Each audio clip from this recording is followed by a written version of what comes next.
CEO Kenya Youth Parliamentary Association also makes it to the panel this morning. Karibu sana. Good morning. Thank you for having me. And Titus Lote MP Kachiliba is also with us. Good morning.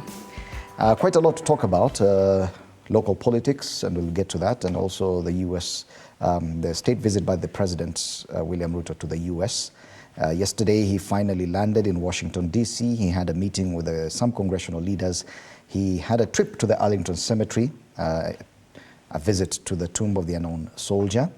And we'll be getting some of these highlights as we go along. Our reporter, George Maringa, is working on that. And yes, he finally met his host.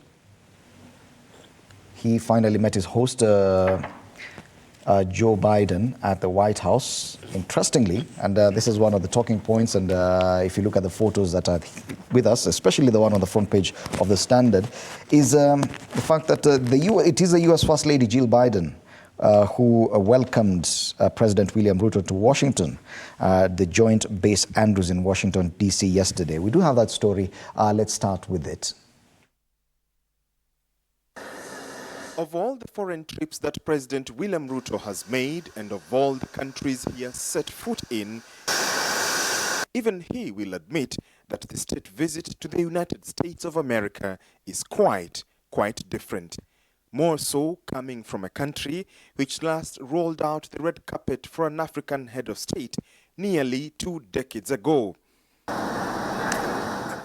Come Wednesday morning, after an intense 2 days in the Southwest, Kenya's president left Atlanta, Georgia, inbound for Washington, D.C. The plane touched down a few minutes to 11 a.m. local time, much to the anticipation of their host, First Lady of the United States, Dr. Jill Biden, who received them on the airport tarmac. And just like in Atlanta, when the plane door opened, hands locked with First Lady Rachel Ruto, the pair, step by step, disembarked from the aircraft, this time with their daughters in tow. Joint Base Andrews, a military facility located in Prince George's County, Maryland, provided the perfect ambience for a reception full of ceremonial state honors, including a guard of honor, as the 3-day state visit to the U.S. officially kicked off.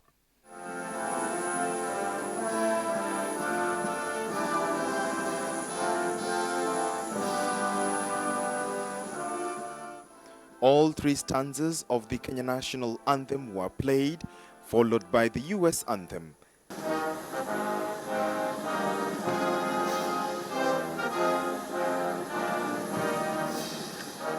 A state visit such as this one is the most intimate visit that the U.S. can offer to another country.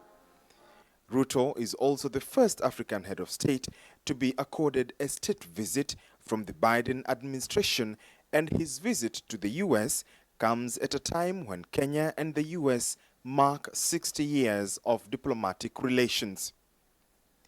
From Joint Base Andrews, next stop for President Ruto and his delegation was the Library of Congress. Here, the head of state made 2 appeals to Congress.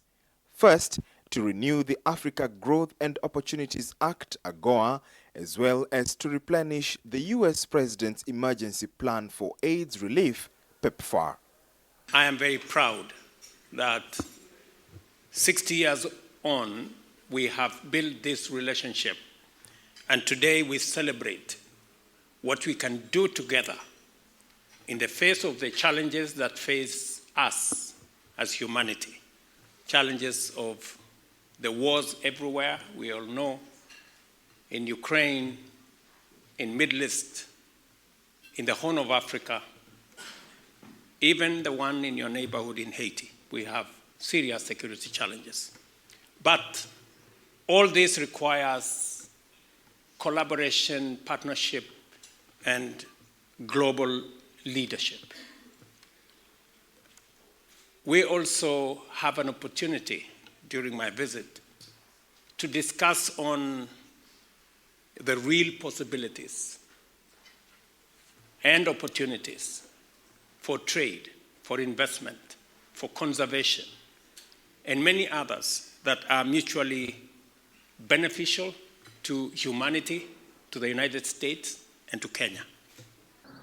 Shortly afterwards, Ruto headed to the White House, where he was welcomed by President Joe Biden.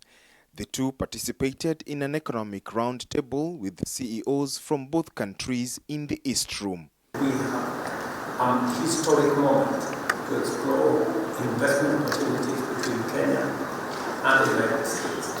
And Mr. President, under your leadership, we believe that as we celebrate these 60 years of relationship between our two countries, we also celebrate the opportunities that come with the friendship that exists between our two countries. And as you have said correctly, the space around artificial intelligence, space around cybersecurity, and investments that come with it, we are expanding our footprint in the digital space. Also at the White House, First Lady Dr. Jill Biden unveiled plans for Thursday's White House State Dinner. So tomorrow night we mark the 60th anniversary of the United States partnership with Kenya with an elegant dinner under the stars in a pavilion made almost entirely of glass, looking up at our one sky. While outside, night surrounds us, inside, guests will be brought together over the glow of candles in a space saturated with warm pinks and reds. The night will feature special performances to honor President and First Lady Ruto's love of gospel and country music, the amazing Howard Gospel Choir, and the incredible Brad Paisley.